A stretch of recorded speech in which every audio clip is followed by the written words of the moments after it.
اپنے پر پرزے نکالنے شروع کیے۔ سب سے پہلے سرقائد اہل حدیث مولانا محمد حسین بٹالوی رحمت اللہ علیہ نے اس کا مواخذہ کیا، اس پہ تکفیر کا فتویٰ لگایا، فتویٰ مرتب کیا، اس پہ سید نذیر حسین دہلوی کی مہر تصدیق ثبت کروائی۔ پھر اس دور میں جو کاروں کا، بسوں کا، ریلوں کا دور نہ تھا، وہاں بھی بیل گاڑیاں چلتی ہوں، اونٹ گھوڑے ہوں گے، سوار ہو کے سفر کر کے 200 علماء سے اس فتوے پہ تصدیق کروائی اور پھر اس کو گھیرا۔ اور ان کے بعد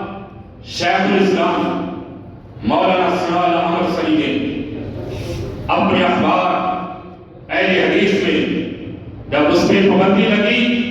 مرکہ قادیان میں اس کا ایسا محاصرہ کیا کہ مرزا کو جہاں پہنچا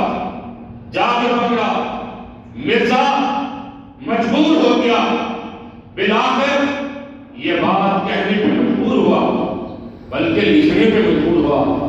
کہ میں تجھ سے تنگ آ گیا ہوں حاجی صاحب، آؤ مل کے دعا کریں، جھوٹا سچے کی زندگی میں مر جائے۔ اور پھر اسی طرح اس ہفتے میں جو ہفت روزہ حدیث ہے، اس میں تھوڑی سی تفصیل آئی ہے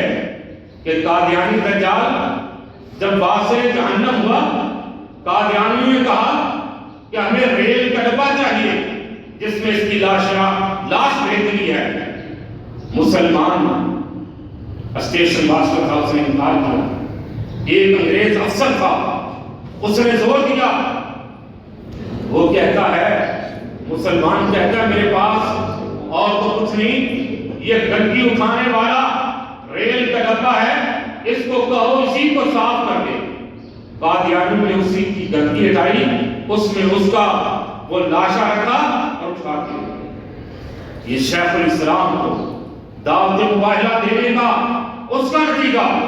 اور شیخ الاسلام جن کی تصریفات ابھی میرے بھائی تذکرہ کر رہے تھے، 139 تصریفات ہیں، اور تصریفات بھی ایک سے بڑھ کے ایک تصریف، اگر ان کی اکیلی ایک تفسیر کا ہی تذکرہ کیا جائے، تفسیر القرآن بکلام الرحمن، جس کو شاید ہم پاکستان کے لوگ اہمیت نہیں دیتے، لیکن عرب کی دنیا میں اس تفسیر کا ایک بہت بڑا نام ہے، کیونکہ اس تفسیر کو قرآن مجید کی تفسیر قرآن مجید کی آیات سے ہی کی۔ یہ شیخ الاسلام ایسے لکھنے والے کہ جب ایک بدبخت نے رسول کائنات صلی اللہ علیہ وسلم کی شان میں گستاخی کی، آپ صلی اللہ علیہ وسلم کے بارے میں گستاخانہ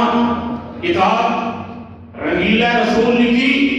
تو اس کا جواب دینے کے لیے بیٹھے، ایک ہی نشست میں بیٹھ کے مقدس رسول صلی اللہ علیہ وسلم نامی کتاب لکھے، اس کا جواب شیخ الاسلام، جنہوں نے وقت کے لحاظ سے جب اس دور میں اہل حدیث کہلوانا اور پھر اہل حدیث کے جو مسائل ہیں، جو سنت ہے، رفع الیدین کرنا، آمین بالجہر کہنا، فاتحہ خلف الامام، ان پہ عمل کرنا، اس دور میں ہندوستان میں بہت مشکل تھا، عملی نہ کیا، بلکہ عملی طور پہ اس موضوع پہ کتابیں لکھے، دنیا کو دعوت عمل کی۔ شیخ الاسلام کون کون سے پہلو کا تذکرہ کیا تھا؟ توحید کا کلمہ بلند کرنے کے لیے اس پاداش میں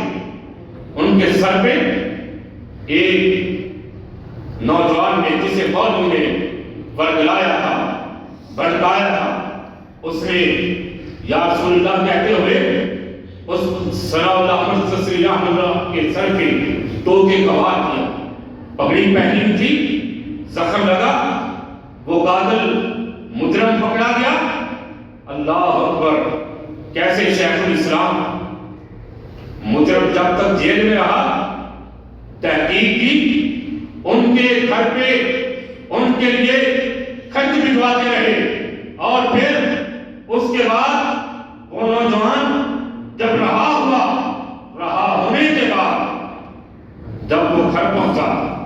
تو ثناء اللہ سسری کے بارے میں جب پتا چلا کہ شیخ الاسلام میرے گھر کا خرچہ دیتے رہے، تو شیخ الاسلام کے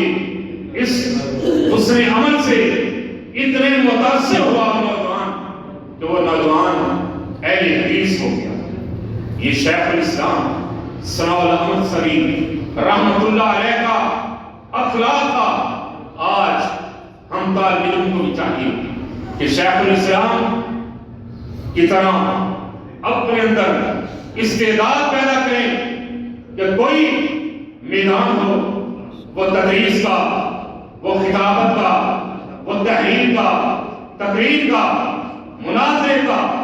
ہم ہر میدان میں ہر وقت تیار ہوں تاکہ جتنے فرقے باطلہ ہیں ان سب کا جواب دیا جا سکے۔ دعا ہے اللہ تعالی ہمارے اندر وہ جذبہ،